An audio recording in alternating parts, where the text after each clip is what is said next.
হ'ব অসমীয়া জাতি সিমানেই শক্তিশালী হ'ব অসমীয়া ভাষা সাহিত্য সংস্কৃতি সেয়েহে হয়তো লক্ষ লক্ষ ভকতৰ শ্ৰীমন্ত শংকৰদেৱ সংঘ প্ৰাণৰ অনুষ্ঠান গুৰুজনাৰ আদৰ্শৰে শ্ৰীমন্ত শংকৰদেৱ সংঘৰ আদৰ্শৰে আগবাঢ়ি যোৱাৰ সংকল্পৰে মই মোৰ চমু বক্তব্য ইমানতে সামৰণি মাৰিছোঁ আহক আমি সকলোৱে একেলগে কওঁ জয় জগতগুৰু শ্ৰীমন্ত শংকৰদেৱ জয় জয় এখন হৰিনাম ধৰ্ম জয় জয় শ্ৰীমন্ত শংকৰদেৱ সংঘ জয় কোটি কোটি ঘূৰ অপৰাধনিতে কৰো আমি জোৰা হয় হে হৰিমুক দাসহে নমানি ক্ষমিউক কৃপাময় কৃষ্ণ জয় গুৰু হৰি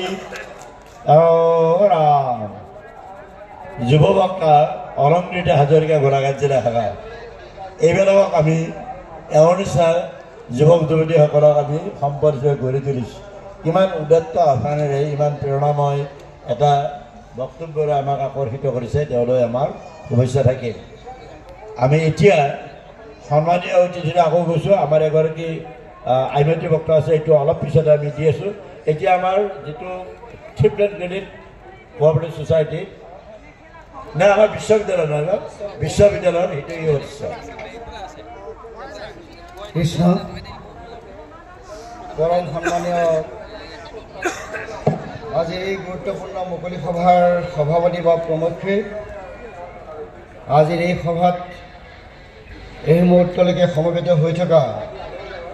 শ্ৰীমন্ত শংকৰদেৱ সংঘৰ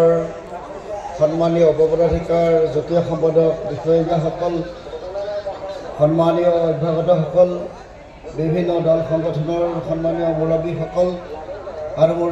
জন্মান্তৰৰ সেৱাৰ্থলী পৰম কৃপালৰ বাবা ৰায় সমস্তজনৰ শ্ৰীচৰণত পুনৰবাৰ সেৱা নিবেদন কৰি আমি আপোনালোকক এটি বিশেষ বিষয়লৈ আনিব খুজিছোঁ যে আপোনালোকে জানে শ্ৰীমন্ত শংকৰদেৱ সংঘ এটা বৃহত্তম ধৰ্মীয় সামাজিক সাংস্কৃতিক অনুষ্ঠান এই অনুষ্ঠানটোৱে মহাপুৰুষ শংকৰদেৱ গুৰুজনাৰ আদৰ্শৰে শৈক্ষিক ক্ষেত্ৰখনত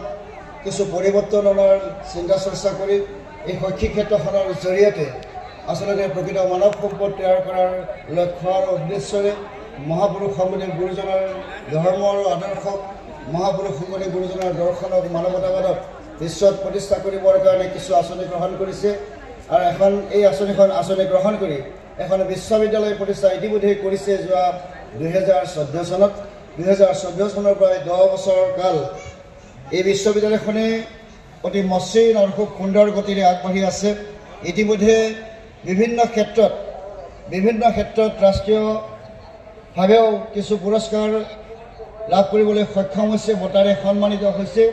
আৰু এই বিশ্ববিদ্যালয়খনৰ আচলতে আপোনালোকে জানে যে আমি আমাৰ শ্ৰীমন্ত শংকৰদেৱ সংঘৰ সংগী ভকতসকল আৰু শ্ৰীমন্ত শংকৰদেৱ সংঘৰ প্ৰতি যিসকলৰ আস্থা আৰু বিশ্বাস আছে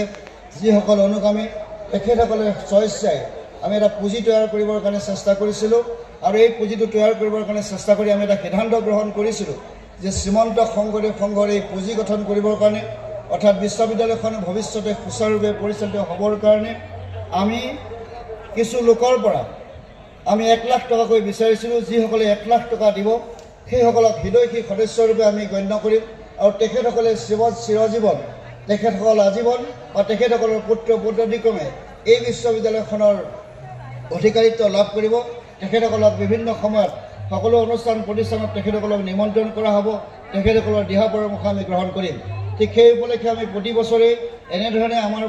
এই অনুষ্ঠানটোলৈ যিসকলে হৃদয়ী সদস্যৰূপে তেখেতসকলে বৰঙণি আগবঢ়াই আহিছে তেখেতসকলক আমি এনেধৰণৰ মুকলি সভাত বাৰ্ষিক অধিৱেশনৰ মুকলি সভাত আমি সন্মান জনাই আহিছোঁ যি বাৰু সন্মান বুলি ক'বলৈ অসুবিধা হয় যদিও তথাপিও ৰাজহুৱাকৈ তেখেতসকলক এই যে 1 লাখ টকা দি আমাক কৃতাৰ্থ কৰিছে তাৰে স্বীকৃতি প্ৰদান কৰিবৰ কাৰণে চেষ্টা কৰিছোঁ আৰু এইবেলো আমি 8 গৰাকীকৈ তেনেধৰণৰ হৃদয়ী সদস্য আমি পাইছিলোঁ এই 8 গৰাকী হৃদয়ী সদস্যক আজি আমি এই পবিত্ৰ মুকলি সভাত শ্ৰীমন্ত শংকৰদেৱ সংঘৰ 94 সংখ্যক বাৰ্ষিক অধিৱেশনৰ 3য় দিনৰ এই মুকলি সভাত আপোনালোকৰ সন্মুখত তেখেতসকলক ৰাজহুৱাকৈ সন্মানিত কৰিবৰ কাৰণে চেষ্টা কৰিছোঁ। যে আমি ইয়াৰে ভিতৰত আমাৰ 8 গৰাকী সদস্য আমাৰ আছে। তেখেতসকলৰ ভিতৰত শ্ৰীযুত সখিতা বৰা শইকীয়া, ইতিমধ্যে মই কিছু সময় আগতে এটা বক্তব্য ৰাখিছিলোঁ যে তেখেতে এগৰাকী শিক্ষয়িত্ৰী আছিল। তেখেতে শিক্ষয়িত্ৰী হিচাপে অৱসৰ গ্ৰহণ কৰাৰ পিছত তেখেতে যি ধন পাইছিল সেই ধনৰ 14 লাখ টকা, মহাপুৰুষ শ্ৰীমন্ত শংকৰদেৱ বিশ্ববিদ্যালয়ৰ পুথিভঁৰাল নিৰ্মাণৰ কাৰণে তেখেতে আগবঢ়াইছিল অতি বদান্যতাৰে। তেখেতলৈ ধন্যবাদ আৰু কৃতজ্ঞতা জনাইছোঁ। আৰু তেখেতক আজি আমি সন্মানিত কৰিব খুজিছোঁ। শ্ৰদ্ধাৰ সখিতা বৰা শইকীয়া এগৰাকী, শ্ৰীযুত প্ৰহ্লাদ চন্দ্ৰ তাছা আপোনালোকে জানে অসম সাহিত্য সভাৰ প্ৰাক্তন সভাপতি আছিল তেখেত। আৰু তেখেত আমাৰ মাজত আজি হয়তো অহা নাই, তেখেতক আমি খবৰ দিছিলোঁ, তেখেত অহা নাই। যিকোনো কাৰণতে নহওক কিয় শ্ৰদ্ধাৰ প্ৰহ্লাদ চন্দ্ৰ তাছাদেৱকো আমি শ্ৰদ্ধা আৰু সেৱা নিবেদন কৰিছোঁ, আমি অভিনন্দন জনাইছোঁ। আৰু আমাৰ লগত আছে নগাঁও চহৰৰে আন এগৰাকী হৃদয়ী সদস্য শ্ৰীযুত চন্দনা বেজবৰুৱাও যদি ইয়াত আছে, এই সভাস্থলীত যদি আছে, আমি মঞ্চলৈ আহিবৰ কাৰণে অনুৰোধ জনাইছোঁ। তেখেতক আমি খবৰ দিছিলোঁ। তাৰ লগতে আমাৰ শ্ৰীযুত পদ্মকান্ত মিলি নামৰ আন এগৰাকী ব্যক্তি আছে। তেখেতেও আমাক এই হৃদয়ী সদস্য হিচাপে তেখেতে আমাৰ লগত সহযোগিতা কৰিছে।